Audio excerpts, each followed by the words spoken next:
जयशंकर साहब का बिल्कुल कहना है, बड़ा अच्छा कहा डॉक्टर साहब ने। आप जानते हैं मैं उनका बहुत बड़ा फैन हूँ।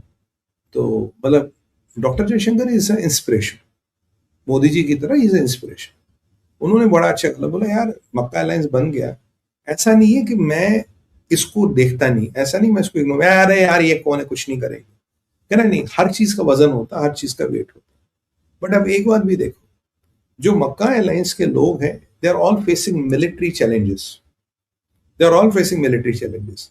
पर मक्का अलायंस ने किसका मिलिट्री चैलेंज सेटल कर दिया?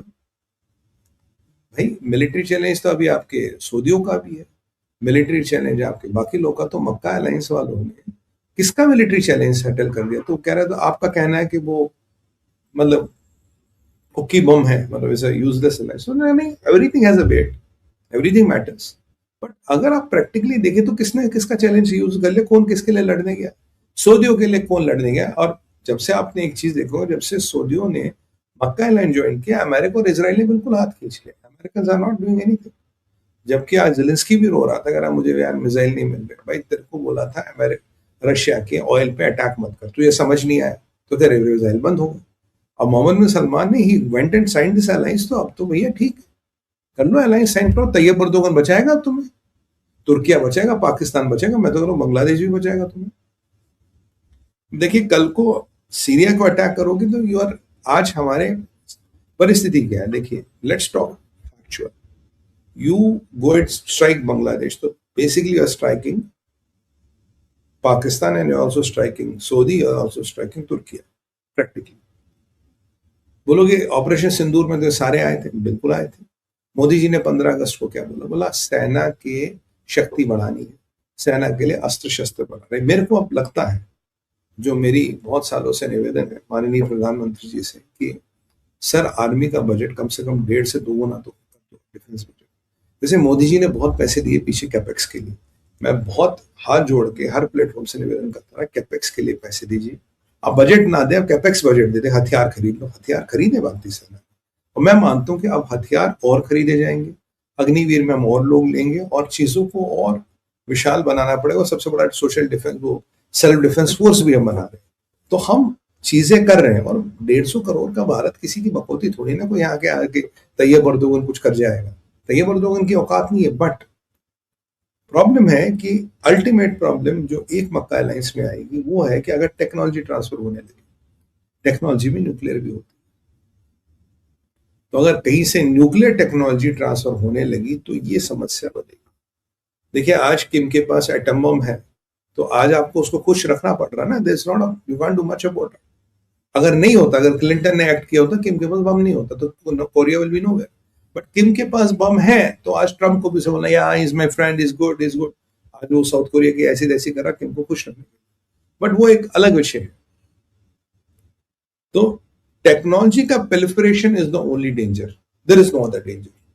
Bharat is insulated, Bharat can handle. आज भी मक्का अलायंस हो ना हो, भाई मैं तो मानता हूं कि कल पाकिस्तान से आपका युद्ध होगा तो बांग्लादेश पाकिस्तान की मदद करेगा। आपका युद्ध होगा, तुर्किया मदद करेगा, अजरबैजान मदद करेगा, ईरान मदद करेगा। अभी भी हम पता नहीं क्यों ईरान का नाम नहीं लेते। मैं आपको कह रहा हूं, देखिए भगवान करे कभी ये बात सच हो जाए, जो पहलगाम में हुआ, मुझे हमास हिजबुल्लाह उसमें सिग्नेचर लगा। मैं पहले दिन से कह, पहले दिन I was the first person two point out SSG के कमांडोज थे along with Hamas Hezbollah. SSG तो प्रूव हो गया, हमास हिजबुल्लाह पे हमने बोला।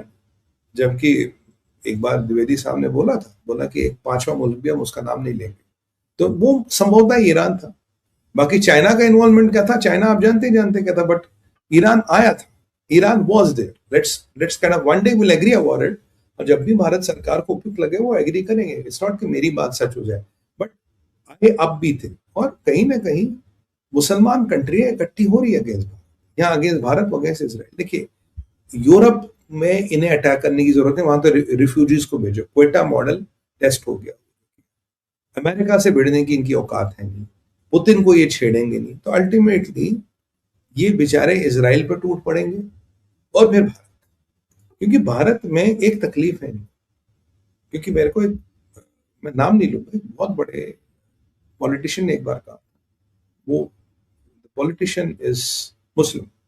उन्होंने मुझे कहा था यार, इतनी बड़ी आबादी होने के बाद भी भारत में हमारा कोई स्टैचर नहीं है। We don't control a lot of things.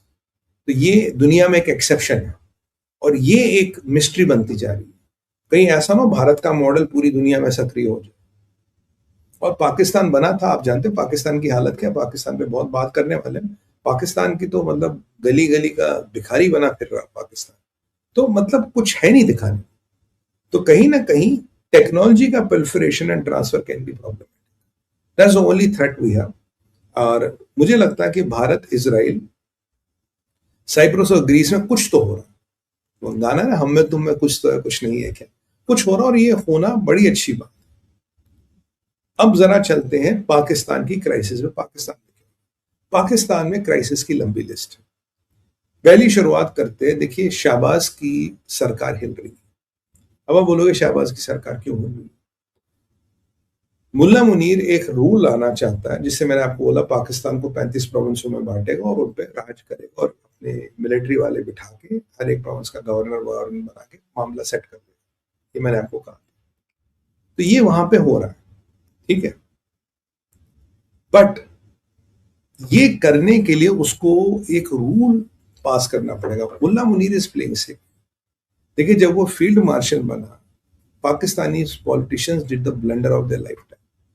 शेर की सवारी करने बैठ गए और जैसे रुके सबसे पहले शेर ने उन्हें खा लिया। They got the bills passed in parliament to make this man above life.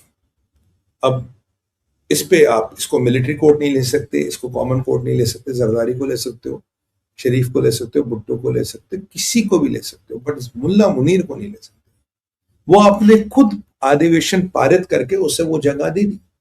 This is the first blunder he did. अब ये क्या चाहता है, ये क्यों नहीं करना चाहता, ये कुछ और बिल लाके ये सब पार्लियामेंट में पास करवा के he wants to become their permanent बाप। और परमानेंट बाप यही नहीं बनेगा, इसके आने वाले जो भी होंगे वही उसी कुर्सी में बैठे। अब शहबाज और नवाज लुटमरियन are deemed to be close to him और इसकी बात मान रहे हैं। यहां से जरदारी को मिर्चें लग रही है। जरदारी को लग रहा है यार अगर ये बन गया हम तो प्रेसिडेंट बने, हमारी तो नौकरी गई और ऐसे तो मामला बनेगा नहीं। वहां से मौलाना डिजल एक्टिवेट हो गया, उसने सारे अपोजिशन को इकट्ठा कर लिया।